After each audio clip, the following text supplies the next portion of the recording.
साथियों, online offline का ये जो विमर्श था, जो दुश्वारी थी, वो कितने दिन से आप लोग इसको चला रहे हैं?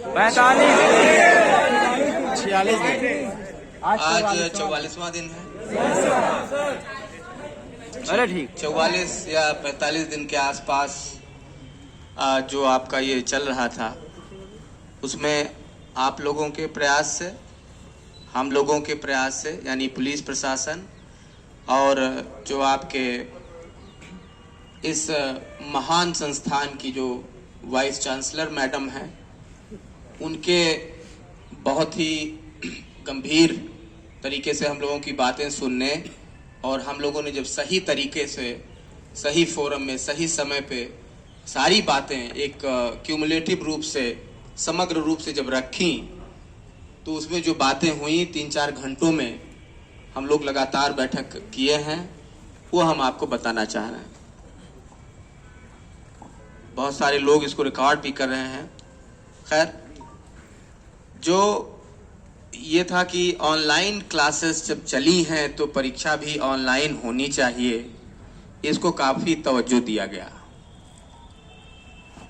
मैडम ने को बार बार ये चीज़ बताई गई, कही गई। उनका यही था कि इलाहाबाद यूनिवर्सिटी का एक अलग नाम है और 1887 में इस्टेब्लिश्ड यूनिवर्सिटी, कहीं भी इसका नाम लिया जाता है कि हम इसके एलुमनाई हैं, इसके प्रोडक्ट हैं, तो एक अलग सम्मान और इज्जत से देखा जाता है। वो कायम करना उनका मकसद था और इसी कारण से वो चाहती थी कि एक शंका का माहौल रहता है कि ऑनलाइन एग्ज़ाम होगा तो शायद उसमें थोड़ी सी हो सकता है छात्र ऐसा सोचें कि कम मेहनत में भी काम चल जाएगा। तो उनकी मंशा थी कि ज़्यादा मेहनत करें और भविष्य के लिए, भारत के भविष्य के लिए जो कर्णधार तैयार हों, हमारे मेहनत कश लोग हों।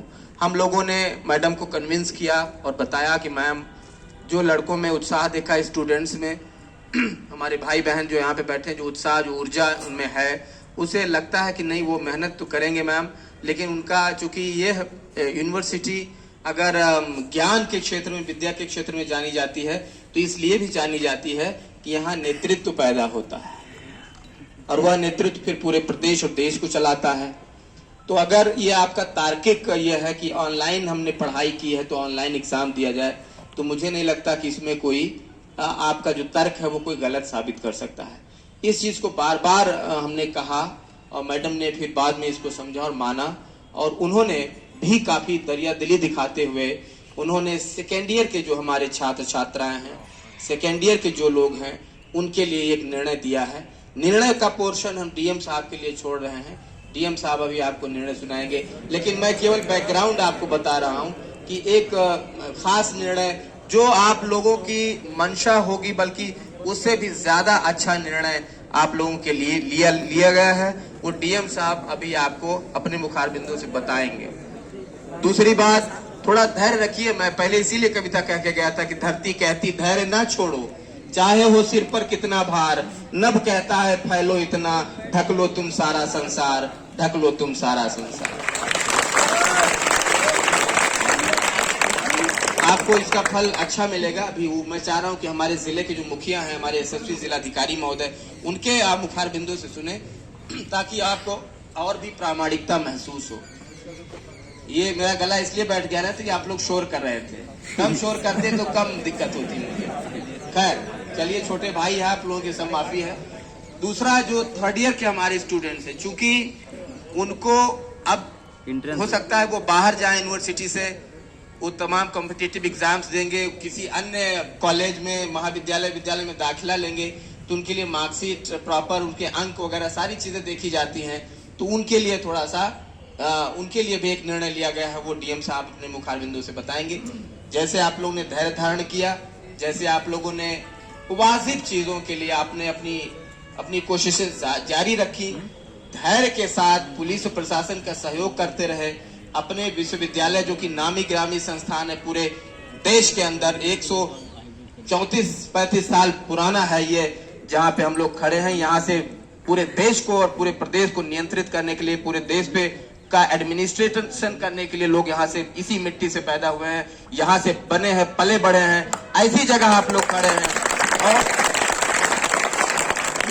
मामूली जगह नहीं, हम सभी फॉर्चुनेट हैं। हम आज यहाँ बोल रहे हैं तो मैं भी सौभाग्यशाली हूँ कि मैं इस संस्थान में हक पे खड़े होकर बोल रहा हूँ। आप पढ़ रहे हैं, पढ़ के परचम बुलंद करेंगे, ऐसी मेरी शुभकामनाएं हैं। अब बाकी चीजें आप लोग जो सपना लेके आए हैं अपने माता पिता का, मुझे याद है कि हमारे गांव में जब ये कहा जाता था कि फला लड़का इलाहाबाद में पढ़ता है, इलाहाबाद यूनिवर्सिटी नहीं कहा, केवल इलाहाबाद या प्रयागराज में पढ़ता है, उसकी एक अलग वैल्यू होती है, अलग इज्जत होती है। ठीक, और आप इस यूनिवर्सिटी से ग्रेजुएट होकर स्नातक परास्नातक बन के जाते हैं, ये एक अलग आपके ऊपर जिम्मेदारी होती है। उस सम्मान को, संस्कार को कभी मत खोना मेरे छात्रों, मेरे भाइयों बहनों। बाकी चीजें सब माफ है, लेकिन इस महान संस्थान की इज्जत को कभी धूमिल मत होने देना।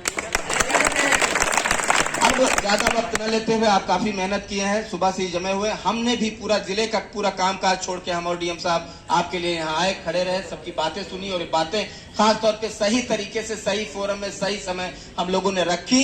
तो अब उसका जो लब्बुल लुआब है, जो आउटकम है, जो वो हम डीएम साहब के उनकी मुंह से सुनना चाहेंगे, और मैं अब माइक उनके हवाले कर रहा हूं। आपको बहुत बहुत शुभकामनाएं। जय हिंद, जय भारत। थैंक यू कप्तान साहब।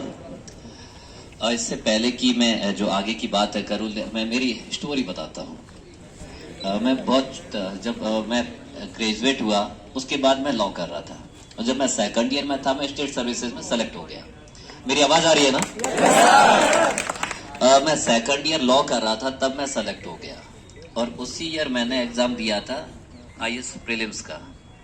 मेरा प्रीलिम्स पास हुआ, और क्योंकि मैं उसकी ट्रेनिंग में था, और जब मैं वापस आ रहा था गाड़ी से 3 दिन पहले, ट्रेनिंग में छुट्टी नहीं मिलता है, मैं 4 दिन पहले आ रहा था, और जिस बस में आ रहा था उस बस का भयंकर एक्सीडेंट हुआ। 4 दिन पहले की बात होगी, और उस समय जो आगे काफी चोटें आई थी लोगों, जितने भी आगे बैठे थे, मैं पीछे की तरफ था, तो आगे जितने लोग बैठे थे उनको बहुत चोटें आई थी। और सारा देखने के बाद इतना मन हो गया कि फिर मेरा मन नहीं किया कि मैं एग्जाम लिखूं ना लिखूं, लेकिन फाइनली एग्जाम तो लिखा। लेकिन सच कह रहा हूं, मेरा पढ़ने मन नहीं लगा। उस तरह की जो घटना मेरे सामने बार बार वही चलता रहता था कि यार ये कैसे, क्या हुआ। और फिर भी मैं केवल शायद 12 मार्क्स से चूका था, मेरा कॉल नहीं हुआ, केवल 12 मार्क्स से चूका था। और उस समय आपको ध्यान हो तो मेरिट बहुत ज्यादा जाती थी, मेरिट शायद गई थी 984 गई थी, मेरे 972 मार्क्स थे। मैं उस समय सोचता हूँ कि अगर मैं ठीक से तैयारी करता तो आराम से कॉल तो हो ही जाती, लेकिन समहाउ जैसा भी हो, नेक्स्ट ईयर मैंने ड्रॉप किया। और उस समय कारण ये था कि मनस्थिति ऐसा हो गया कि मैं अब करूं क्या। एक वो सारा देखने के बाद वो जी उचट जो जाता उस तरह का था। लेकिन 1 साल मैंने ड्रॉप किया, और उसके बाद जब वापस दिया मैंने, मैं 7-8 दिन की छुट्टी लेकर गया, और मैं 7 महीना गया ही नहीं। मैं जॉब पर वापस नहीं गया 7 महीना, पीछे नोटिस वगैरह सारा चलता रहा कि आपके खिलाफ ये कार्रवाई हो जाएगा, वो हो जाएगा, लेकिन सारी चीजें चलती रही, मैं कभी गया ही नहीं। वो मेरा जो नंबर था मैं स्विच ऑफ करके बैठ गया था, और मैं मेरी तैयारी में लगा रहा। तो 1 वर्ष जो था, मैं उस मनस्थिति से उबरने के लिए मैं ड्रॉप किया कि यार बिना पढ़े जब मेरा केवल 12 मार्क्स से चूकता हूँ तो मैं सेलेक्ट, और बहुत अच्छा सेलेक्ट हो सकता हूँ। तो मैंने मेरा सारा समय उसी में दिया, और एक ये मैंने उठाया भी, रिस्क भी उठाया कि कोई बात नहीं, जो होगा देखा जाएगा। लेकिन तब तक मेरे हाथ में 3-4 नौकरी और भी था, तो मेरे को वो चिंता नहीं थी। आपको इसलिए ये रिस्क लेने की जरूरत नहीं, जब हाथ में 4 नौकरी होता है तो इस इंसान को चिंता नहीं होता है। तब तक मेरे हाथ में 2-3 नौकरी था, तो मैंने कहा ठीक है, यहाँ ज्यादा कार्रवाई हो जाएगी तो मैं दूसरी नौकरी में आ जाऊंगा, मेरे को वो चिंता नहीं है। और नेक्स्ट एग्जाम दिया तो मेरा रैंक भी बड़ा अच्छा रहा, और आज आपके सभी के सामने है। तो देखो साथियों, हार्ड वर्क का, मेहनत का कोई विकल्प नहीं होता है।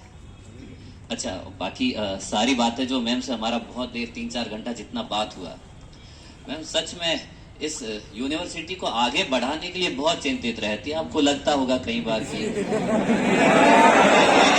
प्लीज नहीं, हकीकत है। देखो जितना हमारा बात होता है, जहां पर भी हो, देखो जो चीज भी हो, लेकिन आगे बढ़ाने के लिए बहुत चिंतित रहती है, ये हकीकत है। देखो आप लोगों को ये स्वीकार करना पड़ेगा, भले आपके दिमाग में क्या है, लेकिन वो वास्तव में उनके दिमाग में है कि हम इसको कैसे आगे बढ़ाएं, इसका जो ग्लोरी है किस तरीके से इसको बेहतर किया जा सकता है। तो उस चीज पर हमेशा बहुत चिंतित भी रहती है, और आप सबके लिए बहुत चिंतित रहती है। इसलिए देखो, अगर मुझे भी लगता है कि एग्जाम अगर दिया जाए तो जो मैं है ना खुद अपनी मेहनत से लिखता हूँ, जैसा भी लगता है तो, लेकिन मुझे लगता है कि वो बड़ा अच्छा रहा। मेरा पहले मार्क्स आ जाए 100 में 60 भी आता है, 65 भी आता है, लेकिन मैं चाहता हूँ कि खूब अच्छे से मेहनत करूं। आप भी सभी चाहते हैं कि खूब बढ़िया से मेहनत करें और खूब अच्छे से लिखें, लेकिन जो पिछले दिनों की सिचुएशंस रही है, ये सारी चीजें हम लोगों ने मैम के सामने भी रखी। और क्योंकि जो हमारा बात हुआ था, और आप में से लगभग शायद 11-12 हजार के आसपास या सुबह जो बताया था, या इससे भी ज्यादा कुछ एप्लीकेशंस थी जो ठीक है, तो 22,000 के आसपास जो आया कि जो ऑनलाइन एग्जाम देना चाहते हैं। तो हाँ जी, शांत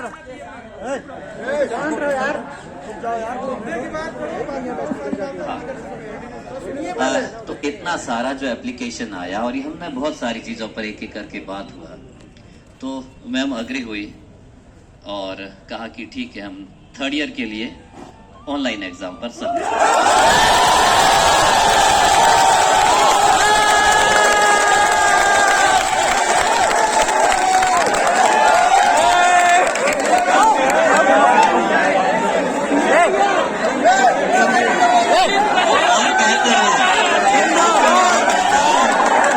के लिए भी बात हुआ। तो ये भी बात हुआ कि 2nd ईयर का प्रमोशन कर लिया जाए, क्योंकि